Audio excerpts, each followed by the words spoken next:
recorte que eu queria trazer contigo, Bruno, é sobre a questão da fuga, né, da tentativa de fuga ou não. Que para 54%, as pessoas acham que o Jair Bolsonaro quis fugir lá com o derretimento da tornozeleira eletrônica. E também 33% acreditam que ele fez aquilo por ter um surto.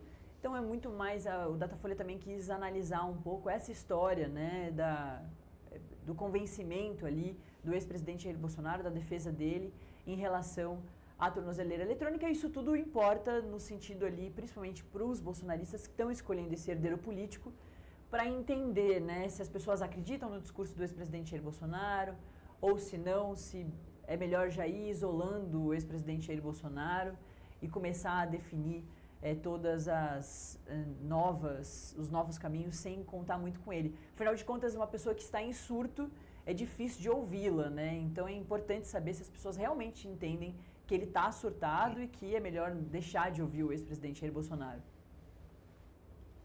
Natália, e duas coisas, né? Tanto o surto quanto uma tentativa de fuga, né? Os dois termos aí que foram pesquisados e que dão mais de 80% das pessoas achando uma ou outra coisa, a gente chega numa conclusão de que aquela figura forte, né? O presidente Jair Bolsonaro, o capitão Bolsonaro, que lideraria o país e etc., ele não se mostra assim para a população, né? Porque alguém que foge de uma determinada situação ou que entra num surto não consegue demonstrar uma força, uma capacidade de mostrar, olha, eu estou enfrentando tudo isso aqui, né?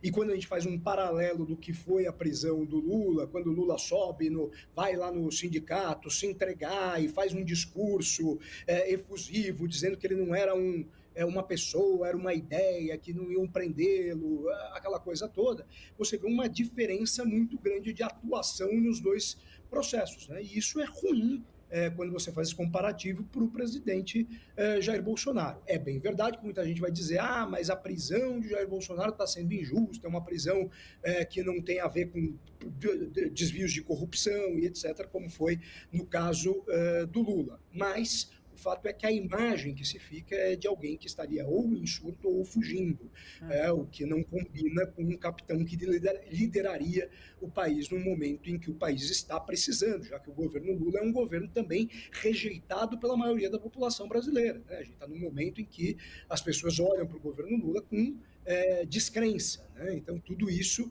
acaba aparecendo, né? E em relação ao bolsonarismo raiz, essa coisa da escolha do bolsonarismo raiz, o que me parece, Natália, é que no frigir dos ovos, isso é o que menos importa no jogo, porque esse bolsonarista raiz, ele dificilmente votaria no Lula, né? Ele votaria do outro lado, né? Então poderia vir uma outra candidatura, mesmo que não seja a preferida dele, mas que fosse contra o Lula, a tendência é que esse eleitor vá votar contra o Lula, né? Não, mesmo que não seja o escolhido do Bolsonaro, que não seja o preferido dele, né? Que não seja alguém da estirpe, da linhagem bolsonarista, mas que fosse contra o Lula. Nesse sentido, eu acho que no fim das contas acaba sendo menos interessante, até como análise, a gente fica muito preso na questão do este eleitor bolsonarista. Não, esse eleitor bolsonarista, ele já tem um lado, e esse lado foi diminuto no país, né? Perdeu a eleição passada. Então precisa ampliar. E daí, quando a gente olha para o cenário de ampliação, esses nomes mais ao centro e a Michelle Bolsonaro, com todas inclusive com o que você trouxe, né, dessa mãe, a mulher que acompanha o marido no momento da dificuldade, tudo isso, eles acabam ultrapassando essa barreira e são mais interessantes para a opinião pública de maneira geral. Perfeito, Bruno. Eu vou te segurar muito rapidinho, sei que já te segurei um monte, mas é porque tem um outro assunto bastante importante que está rendendo aí bem nesse finalzinho de ano, e a Marília Ribeiro vai voltar aqui, a nossa repórter, para trazer mais detalhes, que é o seguinte, e aí eu volto para comentar contigo. O Senado Federal está se articulando para votar um projeto que altera a lei de impeachment de 1950. A proposta de 2023 foi para o topo da lista de prioridades depois da decisão do ministro do